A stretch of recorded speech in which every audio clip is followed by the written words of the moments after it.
Muy buenas a todos. Seguimos con el curso Criterios para el diseño geotécnico de túneles, módulo 1.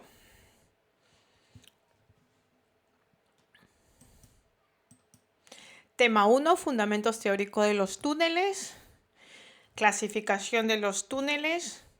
Y bueno, ahora vamos a ver una de las clasificaciones que es según el terreno que atraviesa. Túneles en suelo, pues en las clases pasadas hemos visto que cuando se excava en un terreno en suelo, pues existen algunos diferentes tipos de tuneladora. Como por ejemplo tenemos la tuneladora escudos de lodos a presión. Este tipo de tuneladora, pues se caracteriza a las demás porque tiene un lodo. Este lodo se va a inyectar y va a dar estabilidad al terreno, lo cual pues también ayuda al transporte del material sobrante de la excavación. Asimismo, pues también tenemos los escudos presurizados. Este tipo de tuneladora se utiliza para suelos que son muy inestables.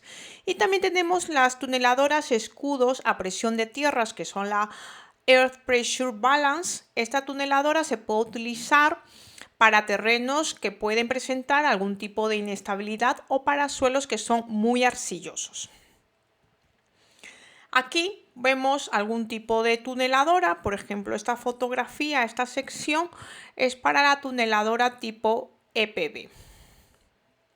La EPB hemos dicho que son las tuneladoras tipo escudos a presión de tierra que se utilizan sobre todo para suelos muy arcillosos o algún terreno que presente inestabilidad. Aquí vamos a ver algunas características de las tuneladoras de lodos a presión o tuneladora Mitchell, también se le conoce como tuneladora Mitchell. Pues este tipo de tuneladora se caracteriza principalmente por el frente a presión con cámara. ¿Qué quiere decir eso? Que frente a la presión con cámara, pues tras la rueda de corte, existe también una extracción de derrubios en forma de lodos por tuberías. Luego, tenemos que para la refrigeración de los elementos de corte y sobre todo la extracción de detritus se va a inyectar un lodo bentonítico. Este lodo bentonítico pues tiene espumas en volúmenes que suelen ser muy superiores a los que se utiliza en la tuneladora EPB. Eso quiere decir la tuneladora a presión de tierras. Luego también tenemos otra característica, la capacidad de contrapresión en cámara. Esto quiere decir que para evitar la influencia de agua a presión del freático, pues suele ser mayor a 8 bares. Asimismo, pues tenemos que ante la entrada súbita en la cámara de agua a presión elevada, pues va a existir una respuesta inmediata al inyectar las bombas de lodo a presión y también para el avance. Luego tenemos el derrubio. El derrubio excavado va a ser un lodo bentonítico con material grueso y con finos, por lo cual pues el material extraído debe tener algún tipo de tratamiento, ¿vale? Algún tipo de tratamiento, cuando hablamos de algún tipo de tratamiento, pues puede haber algún tipo de bolsas de decantación, algún tipo de estabilización de fluido para que pueda existir alguna recuperación de la bentonita y también un prensado del derrubio. Luego, otra característica fundamental es la eliminación del derrubio. Esta eliminación del derrubio pues puede ser en una balsa minera o también puede darse el caso que exista algún proyecto y aprobación ambiental en donde se puede pues, obtener algún tipo de eliminación del derrubio. Luego, entramos ya a algunas características con esta tuneladora de presión de tierras. Esta tuneladora de presión de tierras hemos dicho que se utilizan para suelos que son muy arcillosos o inestables. Eso quiere decir pues, que tenemos algunas características para este tipo de tuneladora. Pues se utilizan para túneles en suelo y además pues tiene también un escudo presurizado. Un escudo presurizado y también la contrapresión para el avance se va a obtener mediante gatos apoyados en las dovelas. La tuneladora EPB. Dentro del equipo tradicional de este tipo de tuneladora, pues se emplean también para atravesar terrenos de formaciones rocosas, ¿vale? O sea, aparte de utilizarlos en suelos, pues también se utiliza para formaciones rocosas. Luego, hay algunas características con esta tuneladora en cuanto al frente. El frente está a presión debido a la inyección de acondicionadores. Eso quiere decir de las espumas, ¿no? Del terreno excavado con espumas, pues se encuentra una cámara situada detrás de la rueda de corte. ¿Qué pasa con la extracción del material? Existe una extracción del material excavado y que está acondicionado mediante un sinfín.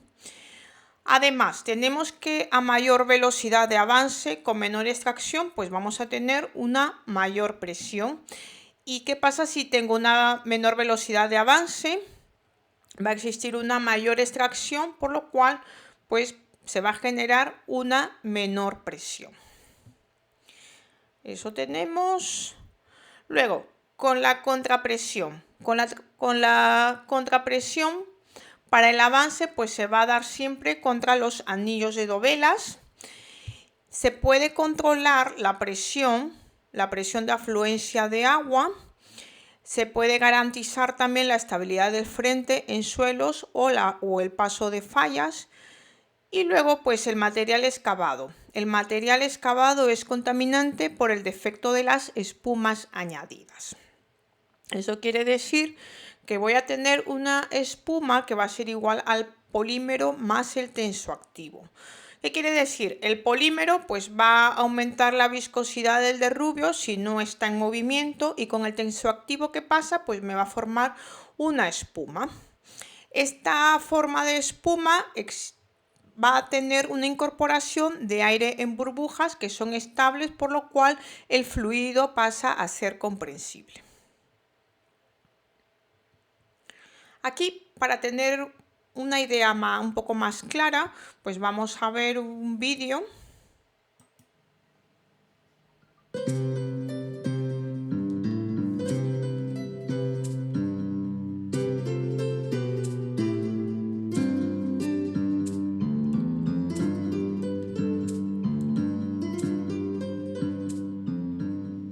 A lo largo de la historia, el mundo de la construcción ha experimentado una evolución constante, depurando sistemas de ejecución y mejorando la tecnología utilizada.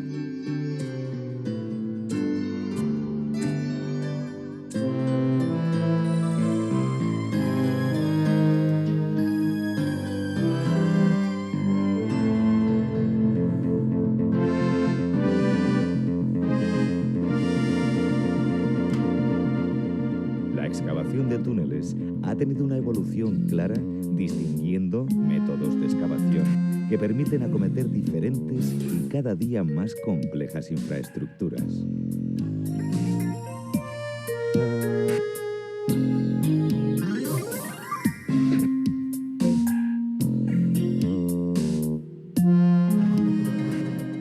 Una necesidad constante de nuevas infraestructuras y la demanda de soluciones eficaces y más seguras provoca el desarrollo y consolidación de la excavación mecanizada.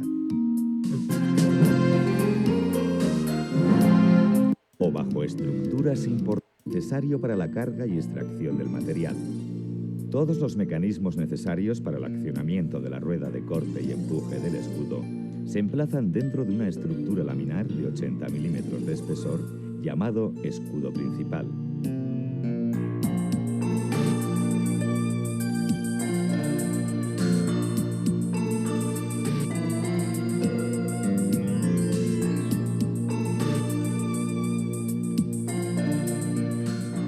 Para la instalación del escudo, se construye un pozo diseñado al efecto, o bien se aprovecha una infraestructura donde se procede al montaje y ajuste de la maquinaria.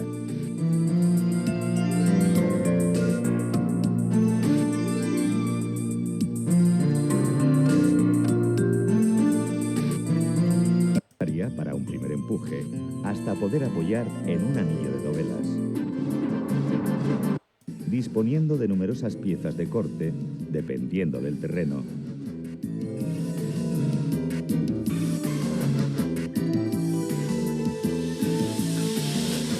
Asimismo, la rueda dispone unos conductos en el centro, por donde se inyectan las espumas necesarias para el amasado del terreno. 250 metros. Hidráulicos a través de un reductor.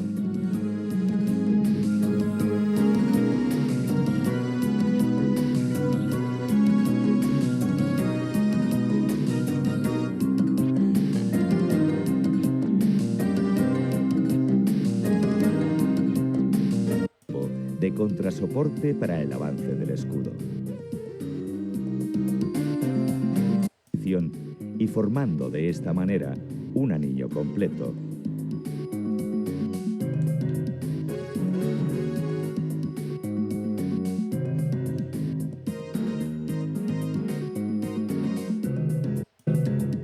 Las cintas transportadoras son las encargadas de llevar el material extraído de la perforación a un tren de vagonetas con vuelco lateral. Este sistema de excavación, automatizado y controlado mediante láser y un sistema informático, permite una exacta perforación, al igual que un control total en los ciclos de avance, consiguiendo importantes rendimientos, tanto cualitativos como cuantitativos, al igual. Bueno, ¿a qué conclusión podemos llegar con este tipo de tuneladora de escudos a presión de tierra? Pues que muchas veces existe un mayor coste de materiales por el empleo de las espumas. Los derrubios extraídos pues suelen ser contaminantes y por lo tanto no se pueden utilizar. La producción suele ser algo menor, aunque presentan pues algunas ventajas, como por ejemplo la contrapresión en el frente, de tal manera que se va a evitar la inestabilidad del suelo y la posibilidad de contrarrestar también la presión del agua freática, ¿no? Eso sería pues algún tipo de